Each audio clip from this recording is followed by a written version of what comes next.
Hello everyone, welcome back to my channel. So आज हम कुछ सिनेरियो प्रायोरिटी कुछ इस तरीके का एनक्लिक्स बेस्ड हम एमसीक्यू सॉल्व करने वाले हैं related to respiratory system.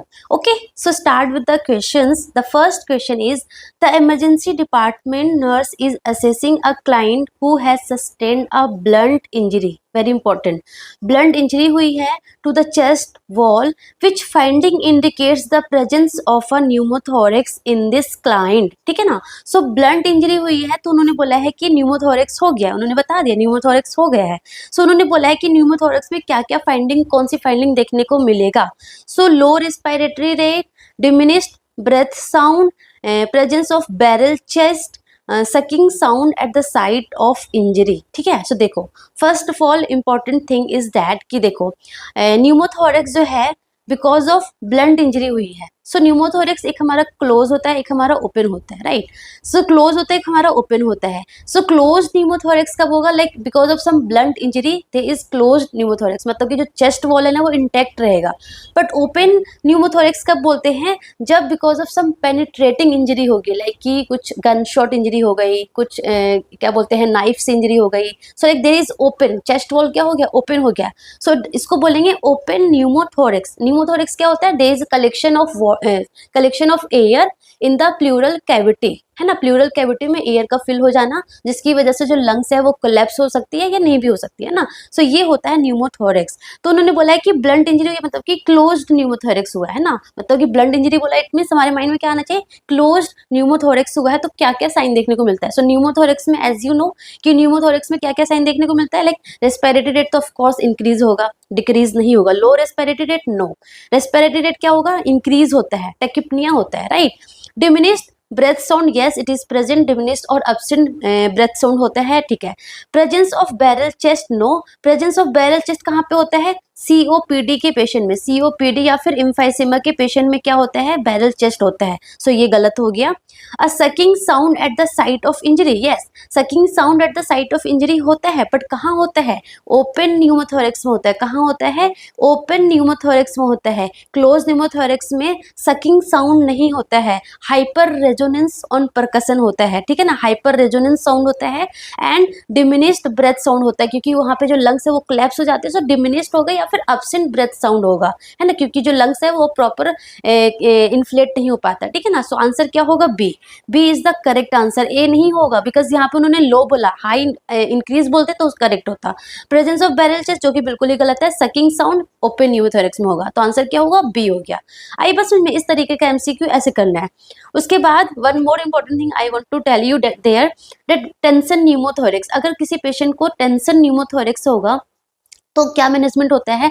Tension pneumothorax में क्या होता है? मीडियल स्टेनम क्या होता है? शिफ्टिंग हो जाती है. सो जो टेंशन न्यूमोथोरेक्स होता है ना, एक होता है हमारा लाइक शॉकेबल, मतलब कि पेशेंट जो है वो अनस्टेबल होगा, अनस्टेबल न्यूमोथोरेक्स. एक होता है हमारा स्टेबल न्यूमोथोरेक्स, है ना. सो जो टेंशन न्यूमोथोरेक्स है ना, मोस्ट ऑफ द टाइम क्या होगा? अनस्टेबल होता है. अनस्टेबल की मतलब पेशेंट कहाँ चला जाता है? शॉक में चला जाता है. क्यों? क्योंकि मीडियल स्टेनम पूरा शिफ्टिंग वगैरह हो जाती है ना, सो पेशेंट शॉक में चला जाता है. सो इन दैट केस हमें क्या करना होता है? फटाफट हमें एक डेफिनेटिव, मतलब एक हमें मैनेजमेंट करना होगा इमरजेंसी वाला. तो हम क्या करते हैं?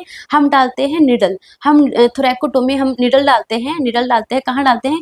फिफ्थ इंटरकोस्टल स्पेस में, मिड एक्सिलरी लाइन में हम क्या डालते हैं? निडल डालते हैं. निडल डाल के एयर को निकालते हैं एंड देन हम क्या करते हैं? डेफिनेटिव मैनेजमेंट करते हैं. डेफिनेटिव मैनेजमेंट में फिर हम आईसीडी डालते हैं. ठीक है ना. सो ये आपको पता होना चाहिए. ओके, सो ये हो गया. Next question, the nurse is caring for a client hospitalized with acute exacerbation of COPD. COPD का पेशेंट है. Which findings would the nurse expect to note on assessment of the client? Select all that apply, है ना. Simple उन्होंने यही बोला है कि COPD का पेशेंट है जो कि हॉस्पिटलाइज्ड हुआ है, तो उसमें क्या क्या फाइंडिंग्स देखने को मिलेगी, राइट. सो देखो, सीओपीडी में क्या क्या देखने को मिलता है? और chronic obstructive pulmonary disease, hypoxaemia होगा, मतलब ब्लड जो ऑक्सीजन है उनकी बॉडी में कम होगा, हाइपर कैप्निया होगा, CO2 ज़्यादा होगा, है ना. और क्या देखने को मिल सकता है? तो देखो उन्होंने क्या बोला? लो आर्टेरियल PCO2. लो आर्टेरियल PCO2 लो नहीं होगा, हाई होगा. सो ये हमारा गलत है, ये नहीं होगा, है ना.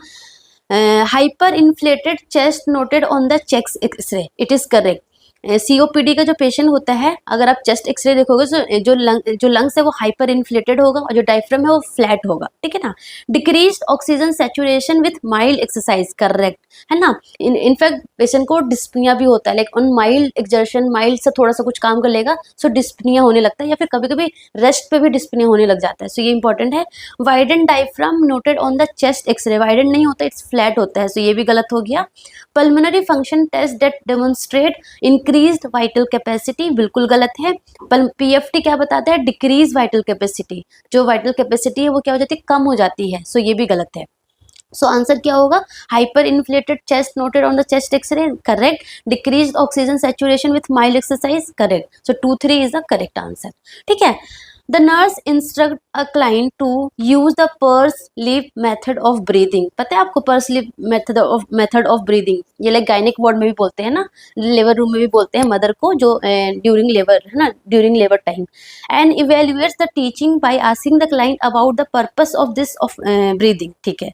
The nurse determines that the client understand if the client states that the primary purpose of pursed lip breathing is to promote which outcome. So pursed lip breathing सबसे पहले ये पता होना चाहिए क्या होता है। So pursed lip breathing क्या होता है, pursed lip breathing में क्या करते हैं, हम नोज से इनहेल करते हैं फॉर 2 सेकेंड, है ना, एंड हम लाइक माउथ से एक्सहेल करते हैं फॉर 4 सेकेंड, है ना, ऐसे। This is the purse lip breathing, है ना। सो इसमें क्या होगा, प्रॉपर CO2 का लाइक प्रॉपर CO2 बाहर जाएगा, अच्छे से पेशेंट वेंटिलेट होगा, अच्छे से जो भी CO2 है अच्छे से बाहर जाता है, दिस इज द पर्पस। तो वो क्या बताएगा, प्रमोट ऑक्सीजन इनटेक, नो, हम जस्ट 2 सेकेंड के लिए इनहेल कर रहे हैं एंड 4 सेकेंड के लिए एक्सहेल कर रहे हैं, सो ऑक्सीजन इनटेक का प्रमोशन नहीं होता है, गलत।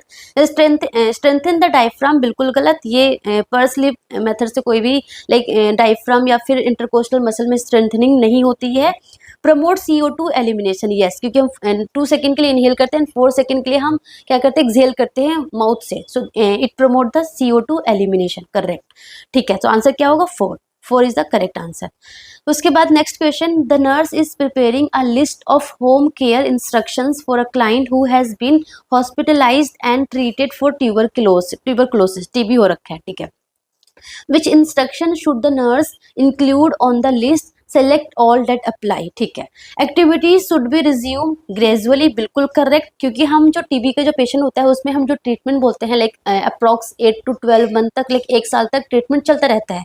सो जो स्टार्टिंग में जो जिसको भी होता है, क्लाइंट क्या होता है, थोड़ा वीक फील करता है, तो धीरे धीरे जब उसको लाइक प्रॉपर मेडिकेशन चलता है, प्रॉपर थोड़ा सा लाइक वेट वगैरह इंक्रीज होने लगता है, तो धीरे धीरे वो अपना काम करना स्टार्ट करेगा। सो ग्रेजुअली स्टार्ट करना है, रिज्यूम ग्रेजुअली, बिल्कुल करेक्ट है।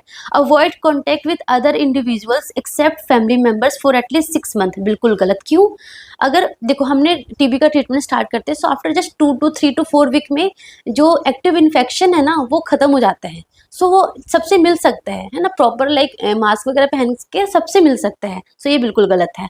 Sputum culture is needed every 2 to 4 weeks once medication therapy is initiated, correct. To watch की जो मेडिकेशन जो है वो कॉम्प्लाइंस प्रॉपर है कि नहीं है, मेडिकेशन की इफेक्टिवनेस को चेक करने के लिए ये 2 to 4 वीक पे तो हम वो स्पूटम कल्चर चेक करते हैं, ठीक है ना। Respiratory isolation is not necessary because family members already have been expose, बिल्कुल गलत, ऐसा तो नहीं है कि फैमिली मेंबर्स एक्सपोज हो गए तो रेस्पिरेटरी आइसोलेशन नहीं करेंगे, बिल्कुल गलत है ना। Cover the mouth and nose when coughing और sneezing and put use tissue in plastic bag, बिल्कुल करेक्ट, ये तो करना ही है। When one sputum culture is negative the client is no longer consider infectious and usually can return to formal employment, this is also wrong. यहाँ पे 3 sputum culture अगर negative होता है then client is no longer consider infectious and usually can return to the formal employment, 3 होना चाहिए not 1, है ना, 3 होता तो करेक्ट होता। सो आंसर क्या होगा, 1 सही है, 3 सही है और 5 सही है, ठीक है। Next question, the nurse is caring for a client after a bronchoscopy, ठीक है, ब्रोंकोस्कोपी हुई है एंड बायोप्सी हुई है, ठीक है, ब्रोंकोस्कोपी के थ्रू बायोप्सी हुई है, ठीक है। Which finding if noted in the client should be reported immediately to the health care provider. Dry cough, देखो dry cough is normal, bronchoscopy हुई है ना, अंदर ट्यूब डाला है, सो लाइक माइल्ड इरिटेशन की वजह से ड्राई कफ हो सकता है, सो इट्स नॉर्मल, इसमें हमें इन्फॉर्म नहीं करने की जरूरत है, ठीक है। हिमेचूरिया तो बिल्कुल ही रिलेटेड नहीं है, like it is not related with this questions, यहाँ पे ब्रोंकोस्कोपी और हिमेचूरिया का कोई कनेक्शन नहीं है, सो ये जस्ट डिस्ट्रैक्टर है तो इसको अवॉइड कर दो आप। Bronchospasm, okay, and blood streaked sputum, okay. So देखो यहाँ पे क्या बोला उन्होंने, ब्रोंकोस्पेजम बोला है। तो ब्रोंकोस्पेजम इज इमरजेंसी कंडीशन, मतलब कि अगर आफ्टर ब्रोंकोस्कोपी अगर पेशेंट को ब्रोंकोस्पेजम हो रहा है, it means it is the emergency condition. यहाँ पे हमें इमीडिएटली इन्फॉर्म करना होगा, ठीक है ना। ब्लड स्ट्रिक्ट स्पूटम, अगर यहाँ पे बोला होता ब्लड फ्रैंक स्पूटम तो आंसर होता है कि यस, इसको भी इन्फॉर्म करना है।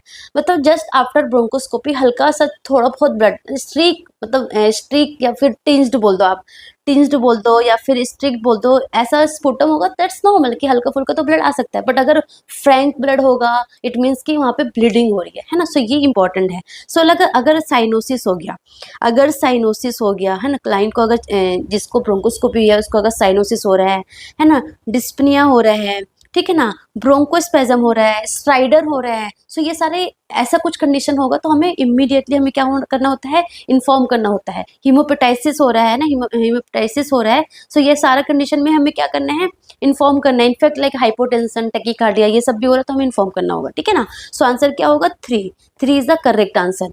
ब्लड स्ट्रीक्ट स्पूटम बोला है सो ये भी नहीं, ब्लड फ्रैंक बोलता तो होता। The nurse is preparing to suction a client via a tracheostomy tube. The nurse should plan to limit the suctioning time to maximum of which time period? Okay, 5 second, 10 second, 30 second, 60 second. उन्होंने क्या बोला, maximum. So maximum 10 second होगा। 10 second से ज़्यादा हम suction नहीं कर सकते हैं as you know, because suctioning क्या है, सक्शनिंग में हम पूरा का पूरा O2 निकालते हैं ना। So it is a hypoxic condition. आप लाइक 10 सेकेंड तक सक्शन करते जा रहे हो, सो पेशेंट लाइक उतनी देर तक सांस पेशेंट को जा ही नहीं रहा है ना, ऑक्सीजन जा ही नहीं रहा। सो आप मोर देन 10 सेकेंड तक आप सक्शन को प्रोलॉन्ग नहीं कर सकते हो। सो आंसर क्या होगा, 10 second. Next question, the nurse is suctioning a client via an endotracheal tube, ठीक है, ET से सक्शन कर रही है। During the suctioning procedures the nurse notes on the monitor that the heart rate is decreasing, heart rate कम होने लगा, ठीक है। Which nursing intervention is appropriate, simple है। देखो अगर आप बहुत ज़्यादा स्टिमुलेट कर दोगे, बहुत सक्शन करोगे तो क्या होता है, वेगस नर्व को स्टिमुलेट कर देता है तो ब्रेडिकार्डिया, हाइपोटेंशन देखने को मिलता है, ठीक है ना। सो इन दैट कंडीशन क्या करना है, कंटिन्यू टू सक्शन, बिल्कुल ही नहीं यार। ऑफ कोर्स उसको क्या हो रखा है कि उसको ब्रेडिकार्डिया हो गया और आप तब भी सक्शन करे जा रहे, नो, तो आपको नहीं करना है, तो ये गलत हो गया। Notify the health care provider immediately, बिल्कुल नहीं। क्यों नोटिफाई करना है, आपके सक्शन करने की वजह से उसको ब्रेडिकार्डिया हो ना, सो नोटिफाई करने की जरूरत नहीं है। Stop the procedure and reoxygenate the client, बिल्कुल सही बोला कि हमें प्रोसीजर को स्टॉप करना है एंड प्रॉपर ऑक्सीजन देना है। थोड़े टाइम में जो क्लाइंट है वो नॉर्मल आ जाएगा, ठीक है ना। Ensure that the suction is limited to 15 second, बिल्कुल गलत। Ensure that the suction is limited to 10 second not 15 second, है ना। सो आंसर क्या होगा, 3 होगा, okay. The nurse is assisting the respiratory status of a client who has suffered a fractured rib, क्या हुआ, fracture rib हुआ है। The nurse should expect to note which finding, देखो फ्रैक्चर रिब होता है ना, वेरी वेरी इंपॉर्टेंट। अगर ribs में फ्रैक्चर होता है ना, सो द क्लासिकल साइन मतलब जो देखने को मिलता है ना कि दैट इज शार्प, एकदम शार्प लोकलाइज्ड पेन होगा। जहाँ पे रिब का फ्रैक्चर हुआ है ना वहाँ पे शार्प लोकलाइज्ड पेन होगा and that pain versions during inspiration, जब आप सांस लोगे ना तो वो पेन है वो और ज्यादा हो जाएगा, that is the classical sign, ठीक है ना। सो उन्होंने क्या बोला, the nurse should expect to note which finding, slow deep respiration. देखो मैंने क्या बताया कि अगर रिब्स का फ्रैक्चर होता है तो शार्प लोकलाइज्ड पेन होता है and that worsen during inspiration, तो आप एकदम अच्छा गहरा सांस लोगे तो वो पेन और ज्यादा नहीं बढ़ जाएगा। तो इन दैट कंडीशन आप इतना गहरा सांस नहीं लोगे, आप सोचोगे बस हल्का हल्का सांस ले लूँ ना। सो उन्होंने क्या बोला, स्लो डीप रेस्पिरेशन, जो कि बिल्कुल नहीं कर सकते हैं, ठीक है। रैपिड डीप रेस्पिरेशन वो तो और ही नहीं कर सकते, रैपिड भी और डीप भी वो भी नहीं हो सकता। पैराडॉक्सिकल रेस्पिरेशन जो कि इसमें नहीं देखने को मिलता, कहाँ देखने को मिलता है, फ्लेल चेस्ट में देखने को मिलता है। यहाँ पे तो जस्ट उन्होंने बोला रिब फ्रैक्चर हुआ है, कितने अगर 2 से ज्यादा रिब फ्रैक्चर बोलते तो देखने को मिलता, सो ये भी गलत है। पेन स्पेशली विथ इंस्पिरेशन, बिल्कुल करेक्ट। मैंने क्या बोला, sharp localised pain that worsen with inspiration, so answer क्या होगा, 4 होगा, ठीक है ना। फ्लेल चेस्ट क्यों नहीं हुआ, पैराडॉक्सिकल रेस्पिरेशन क्यों नहीं हुआ, क्योंकि ये कब देखने को मिलता है, फ्लेल चेस्ट में देखने को मिलता है। एंड फ्लेल चेस्ट कब बोलते हैं, जब मोर देन 2 और इक्वल टू 2 कॉन्जिक्यूटिव रिब्स का फ्रैक्चर होता है। सो उसकी वजह से जो फ्लोटिंग सेगमेंट फॉर्म हो जाता है, उसकी वजह से फ्लेल चेस्ट देखने को मिलता है, पैराडॉक्सिकल रेस्पिरेशन देखने को मिलता है। सो आंसर क्या होगा, 4 होगा। Okay, next question, a client with a chest injury has suffered flail chest. Okay, ठीक है, फ्लेल चेस्ट का आ गया। The nurse assess the client for which most distinctive sign of the flail chest. ठीक है ना, आपको ये क्वेश्चन कर लेना चाहिए। Cyanosis, hypotension, paradoxical chest movement, dyspnoea specially on exhalation. देखो सारे के सारे साइन देखने को मिलेंगे in flail chest. Flail chest कब बोलेंगे, व्हेन मोर देन 2 कॉन्जिक्यूटिव लगातार रिब का फ्रैक्चर होगा।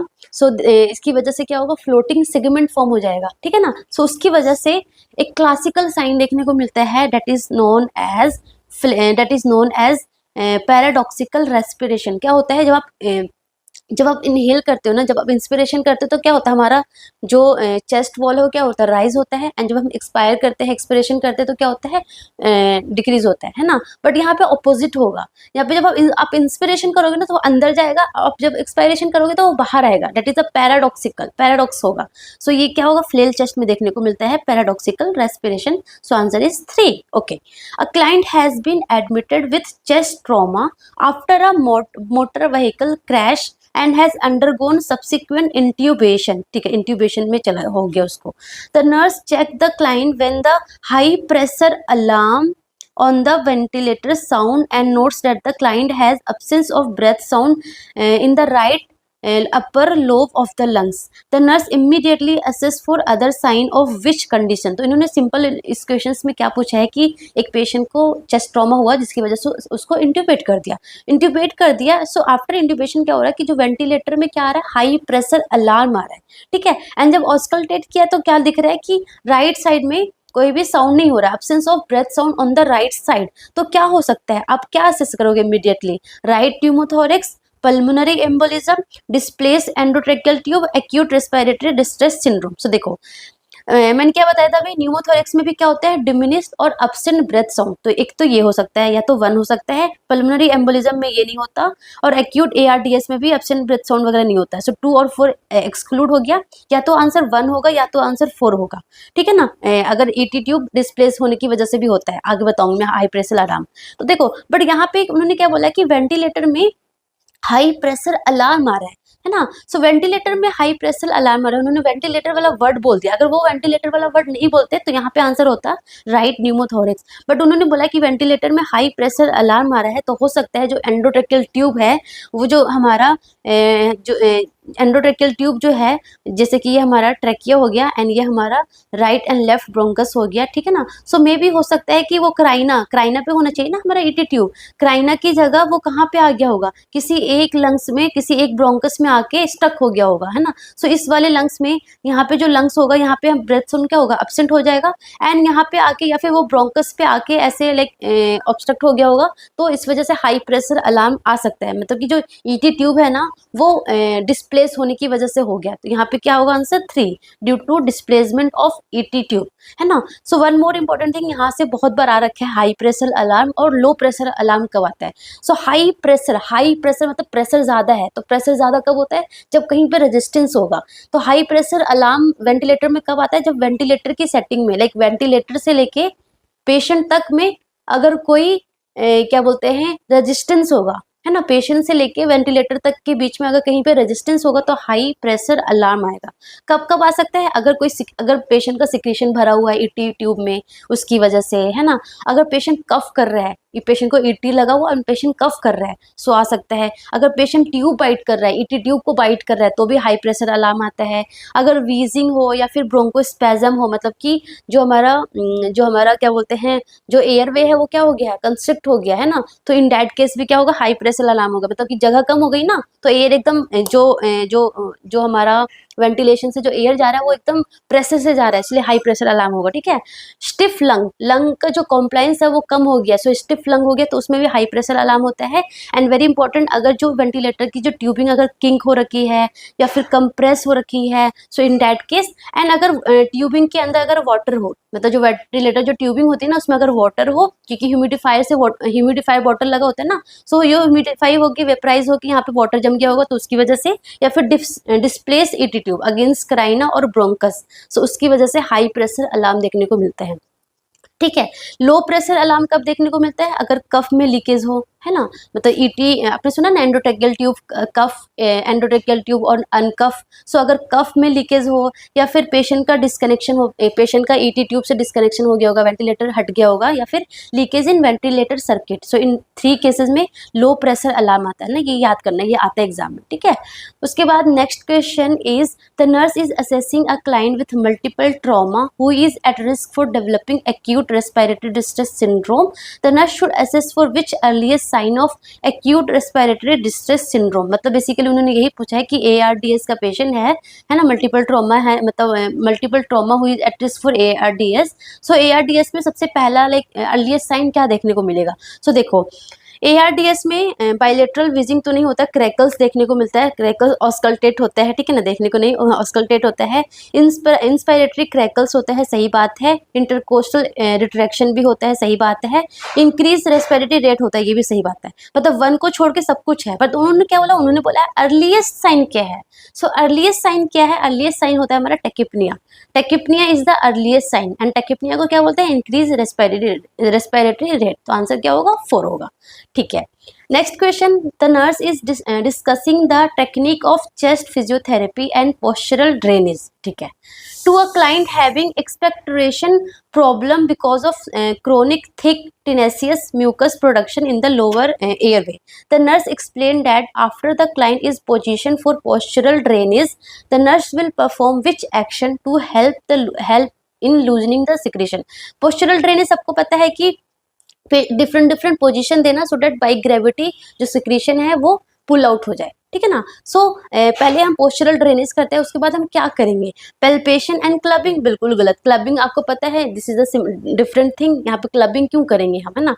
परकशन एंड वाइब्रेशन, परकशन करेंगे लाइक काइंड ऑफ क्लैपिंग, मतलब कि हाथ को इस तरीके से बना के हम चेस्ट पे ऐसे फिजियोथेरेपी करते हैं एंड देन वाइब्रेट करते हैं, सो डैट जो भी म्यूकस है, जो भी सिक्रेशन है वो लूज हो जाए एंड इसलिए बाहर आ जाए, ठीक है ना। सो ये करते हैं, 2 सही है।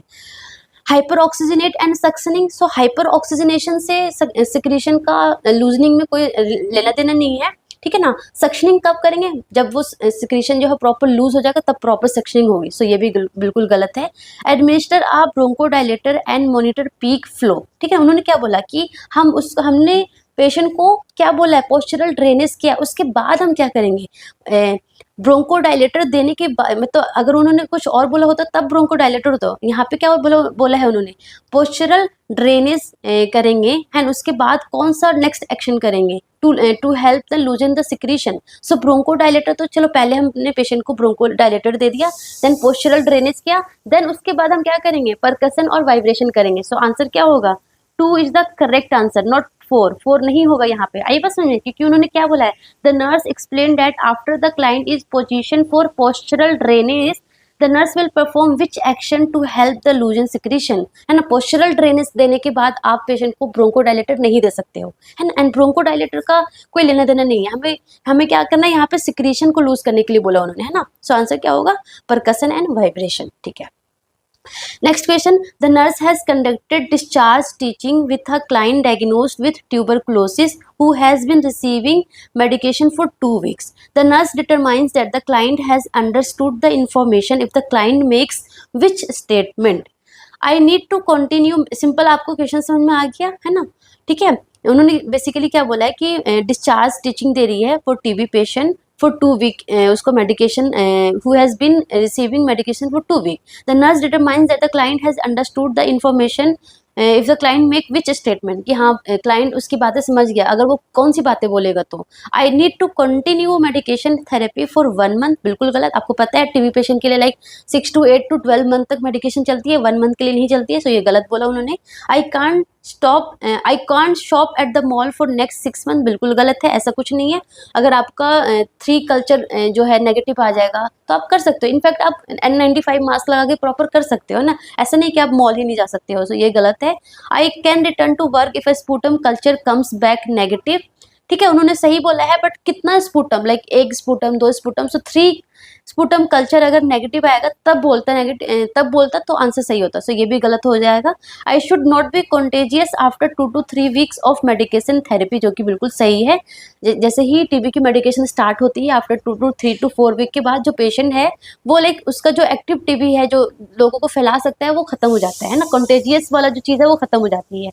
टीबी एलिमिनेट नहीं हो पाती है उसकी बॉडी से, बट कॉन्टेजियस जो है वो खत्म हो जाती है, ठीक है। The nurse is preparing to give a bed bath to an immobilized client with tuberculosis, ठीक है। The nurse should wear which item when performing this care? So TB क्या है आपको पता है, it is the airborne infection, airborne transmission disease है ना, airborne है। एक हमारा contact होता है, एक हमारा airborne होता है और एक हमारा droplet होता है। So droplet और airborne, देखो contact तो सबको पता है by contact होता है, या तो इसके indirect या फिर direct contact है ना। एयरबोर्न और हमारा एयरबोर्न और ड्रॉपलेट में क्या डिफरेंस है, एयरबोर्न में अगर जो size of particles less than 5 microgram है ना, लेस देन 5 माइक्रोमीटर होता है ना, उसको बोलते हैं एयरबोर्न है ना। एंड उसमें लाइक वो जो पार्टिकल है बहुत स्मॉल होता है, बहुत स्मॉल होता है एयरबोर्न में, तो वो लाइक लॉन्ग डिस्टेंस तक ट्रेवल करता है फॉर लॉन्ग टाइम तक है ना, तो उसमें हमें लाइक लॉन्ग डिस्टेंस मेंटेन करना होता है, उसमें हमें N95 मास्क पहनना होता है।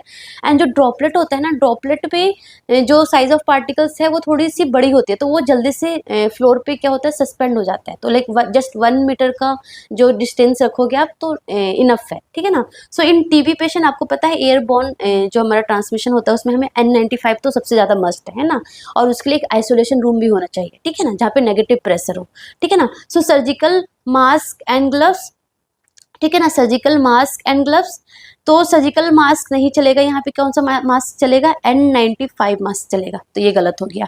पार्टिकुलेट रेस्पिरेटर मतलब कि वही N95, गाउन एंड ग्लव्स, तो देखो उसको क्या बेड बाथ देने जा रहे हैं ना, सो ऑफकोर्स बेड बाथ देंगे तो थोड़ा बहुत जो वाटर वगैरह है वो हमारे ऊपर स्पिल होके आ सकता है, सो हम गाउन भी पहनेंगे एंड ग्लव्स तो पहनना ही पहनना है, सो ये सही है। नेक्स्ट पढ़ लेते हैं, पार्टिकुलेट रेस्पिरेटर प्रोटेक्टिव आईवीआर, तो इन्होंने ये नहीं बताया कि ग्लव्स, बिना ग्लव्स के कैसे कर सकते हैं, सो ये बिल्कुल ही गलत है ना।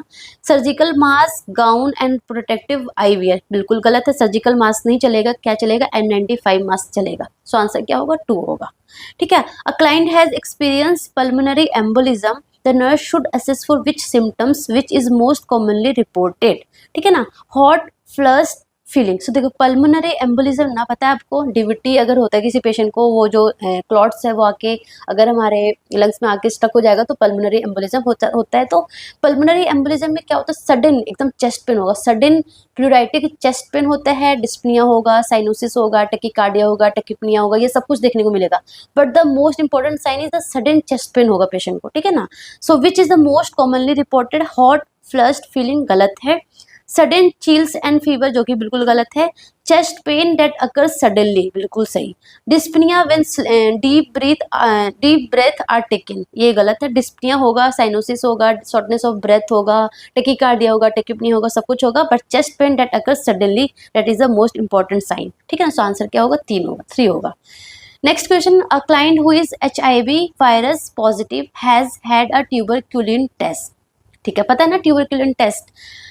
The nurse notes a 7 mm area of induration at the site of skin test and interprets that result as which finding। देखो आपको पता है कि जो हमारा ट्यूबरक्यूलिन टेस्ट होता है ना, ट्यूबरक्यूलिन टेस्ट होता है 72 आवर्स में हम रीड करते हैं, 48 to 72 आवर्स में रीड करते हैं।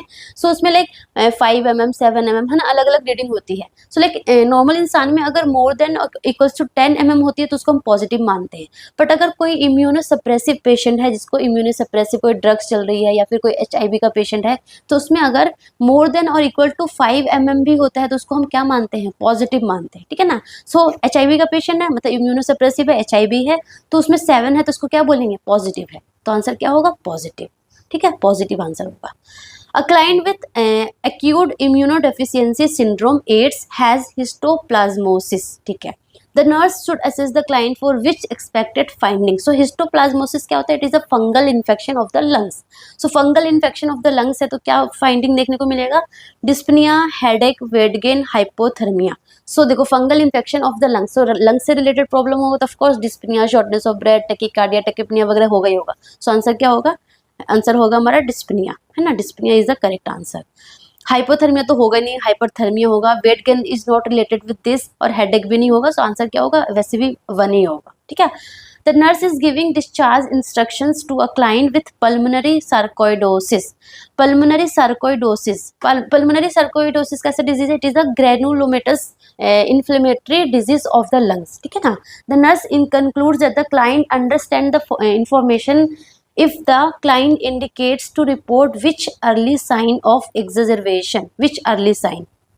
ठीक है ना. तो मैंने क्या बताया? It is the granulomatous inflammation of the lungs. ठीक है ना. सो इसमें basically granulomatous inflammation of the lungs हो रखा है तो पेशेंट को कफ होगा, डिस्पनिया होगा, शॉर्टनेस ऑफ ब्रेथ होगा. ठीक है ना. सो बोला उसमें कौन सी अर्ली साइन होगा? Fever no, fatigue no, weight loss no, shortness of breath, मतलब सही है. उसके अलावा एक डिस्पनिया मोस्ट इंपॉर्टेंट जो अर्ली होता है दैट इज डिस्पनिया देखने को मिलता है ना. डिस्पनिया हो गया हमारा, कफ हो गया, है ना. बाकी शॉर्टनेस ऑफ ब्रेथ भी देखने को मिलता है. सो आंसर क्या होगा? 4 इज द करेक्ट आंसर. उसके बाद next question, the nurse is taking the history of a client with occupational lung disease silicosis. ठीक है. The nurse should assess whether the client wears which item during period of exposure to silica particles. तो देखिए silica जो है भाई inhalational हमारे lungs में जाता है और क्या करता है? सिलिकोसिस करता है. ठीक है. तो हमें कौन सा वो पहनना है? मास्क पहनना है, मास्क, गाउन पहनना है और ग्लव्स पहनना है या आई प्रोटेक्शन. सो आंसर क्या होगा? भाई इनहेलेशन जा रहा है ना, इनहेलेशन के थ्रू हमारे लंग्स में जा रहा है तो हम क्या पहनेंगे? मास्क पहनेंगे ना. तो आंसर क्या होगा? 1. ठीक है. एंड ऑक्सीजन, बाकी जो है गाउन, ग्लव्स, आई प्रोटेक्शन और सेकेंडरी होगा. Primary is the mask. ठीक है. And oxygen delivery system is prescribe for a client with COPD, chronic obstructive pulmonary disease, to deliver a precise oxygen concentration. सबको पता है ये वाला क्वेश्चन तो सबको आना चाहिए. Which oxygen delivery system would the nurse prepare for the client? Face tent, venturi mask, aerosol mask, tracheostomy collar. And I think, I hope ये वाला आंसर एटलीस्ट सबको आना चाहिए. So I am not telling you, आपको खुद आना चाहिए, आप मुझे बताना. ठीक है. So next question, the nurse is instructing a hospitalized client with a diagnosis of emphysema. ठीक है. About measures that will enhance the effectiveness of breathing during dyspneic period. Which position should the nurse instruct the client to assume? तो देखो मैंने आपको बताया था ना, जब पोजीशन पढ़ाया था कि अगर emphysema हो या फिर COPD का पेशेंट हो या फिर अस्थमा का पेशेंट हो तो हम कौन सा पोजीशन बोलते हैं? हम बोलते हैं ट्राइपोड पोजीशन, क्योंकि उनको ऐसे ऐसे बैठ के वो सांस जब लेते हैं ना तो उनको ऐसे लेने में इजी होता है ना, प्रॉपर लंग उनका एक्सपैंड हो पाता है. सो सिटिंग अप इन बेड मतलब उतना प्रॉपर नहीं है ठीक है, बट उतना प्रॉपर नहीं है. सिटिंग लाइन इन बेड जो कि बिल्कुल ही गलत है ना. Sitting in a recline chair जो ऐसे करके बैठते, no. Sitting up and leaning on over bed table, kind of tripod बनेगा, है ना. So this is the correct answer. 4 is the correct answer. ठीक है. Next question, the community health nurse is conducting an educational session with community members regarding the sign and symptoms associated with tuberculosis. Okay, ठीक है. The nurse informed the participants that tuberculosis is considered as a diagnosis if which sign and symptoms are present. Select all that apply. Simple उन्होंने यही पूछा है कि TB में क्या क्या साइन देखने को मिलते हैं. ठीक है. डिस्पनिया, यस डिस्पनिया होता है. Headache is not usual, simply है लाइक कफ मोर देन 2 वीक, पता है आपको. वेट लॉस होता है, एनोरेक्सिया होता है ना, यही सब देखने को मिलता है. डिस्पनिया होगा, है ना. सो ये सही है. Headache is not like as usual. Night sweating होती है, यस होती है ना, पता है ना आपको. ब्लडी प्रोटेक्टिव कफ, ठीक है, ब्लडी भी हो सकता है. और cough with expectoration of mucoid sputum, ये भी हो सकता है. सो ब्लडी कफ भी हो सकता है या फिर म्यूकस वाला कफ भी हो सकता है. नाइट स्वेटिंग होती है, फीवर होता है और cough for more than 2 week हो गया, डिस्पनिया होगा, ये सारा देखने को मिलता है. हेडेक को छोड़ के सब कुछ देखने को मिलता है. ठीक है. सो ये अगर क्लाइंट बोलेगा इतने सही बोल रहा है. ठीक है. The nurse performs an admission assessment on a client with a diagnosis of tuberculosis. The nurse should check the result of which diagnostic test that will confirm this diagnosis. X ray, bronchoscopy, sputum culture और tuberculin skin test. तो answer क्या होगा? Sputum culture. It is the gold standard method, है ना, जो कि confirm करता है। बाकी चेस्ट एक्सरे भी करते हैं कि लाइक देखने के लिए कौन सा लंग कितना इन्फेक्ट हुआ है ना। ब्रोंकोस्कोपी एज यूजुअल नहीं करते हैं। ट्यूबरक्यूलिन स्किन टेस्ट भी करते हैं, but yes it is not confirmatory. ये जस्ट ये बताता है कि यस एक्सपोजर हुआ है कि नहीं हुआ है, बट कन्फर्मेटरी गोल्ड स्टैंडर्ड क्या है? स्पूटम कल्चर है। तो आंसर क्या होगा? 3 is the correct answer. Next question, a low pressure alarm sound on ventilator. देखो आगे ना, the nurse assess the client and then attempts to determine the cause of the alarm. If unsuccessful in determining the cause of the alarm, the nurse should take with what initial action। देखो लो pressure alarm आया, nurse ने check किया कि क्या reason हो सकता है, जो भी उसने देख लिया कि पेशेंट से डिस्कनेक्शन भी नहीं हो रखा है ना। क्या बोलते हैं, जो ईटी ट्यूब जो कफ है वो भी लाइक डिफ्लेटेड नहीं है, कहीं पे क्या बोलते हैं लीकेज भी नहीं हो रहा है, बट ये क्यों हो रहा है पता नहीं चल पाया। प्रॉपर सब कुछ सही है, स्टिल जो वेंटिलेटर है वो बोला जा रहा है low pressure low pressure low pressure. तो क्या करना है? Administer oxygen. नहीं, पेशेंट वेंटिलेटर पे है यार, तुम ऑक्सीजन क्यों दोगे? पेशेंट को वेंटिलेटर की नीड है, जस्ट ऑक्सीजन की नीड नहीं है ना। सिर्फ ऑक्सीजन से नहीं चलेगा काम, बिल्कुल गलत। Check the client's vital sign. Patient को वेंटिलेटर की नीड है, यहाँ पे वाइटल साइन तो मॉनिटर होगा ही होगा, कंटिन्यूस चलेगा। यहाँ पे वेंटिलेटर की जगह आप वाइटल साइन मॉनिटर नहीं करना है, तो ये भी गलत होगा। Ventilate the client manually, absolutely correct. देखो जब भी either it's high pressure alarm या फिर लो प्रेशर अलार्म या फिर वेंटिलेटर की बैटरी एकदम से ख़त्म हो गई, वेंटिलेटर एकदम से बंद हो गया, सो इन ऑल दैट सिनेरियोज आपको मैंने बताया था ना, क्या जब मैंने आपको पढ़ाया था लाइक ईटी ट्यूब वगैरह, है ना, जब मैंने फंडामेंटल ऑफ नर्सिंग की क्लासेस ली थी, कि जब भी पेशेंट वेंटिलेटर पे होता है हमेशा हमें एक एम्बू बैग पेशेंट के बेड साइड रखना होता है, so that in any condition अगर पेशेंट लाइक लाइट चली गई कुछ भी हो गया तो हमें पेशेंट को एम्बू से मैनुअली हम वेंटिलेट कर सके, है ना। सो यहाँ पे भी लो प्रेशर अलार्म हो रहा है, कॉज पता नहीं चला है, तो आप क्या करोगे? You have to immediately ventilate the patient manually. Ambu से आपको मैनुअली वेंटिलेट करना है, ठीक है ना। एंड जो अदर पर्सन होगा वो लाइक दूसरा वेंटिलेटर वगैरह अरेंज करेगा। So this is the correct thing you have to do, ठीक है ना। स्टार्ट सीपीआर क्यों करोगे? बिल्कुल ही गलत है, ठीक है ना। सो आंसर क्या होगा? 3 होगा। So that's all about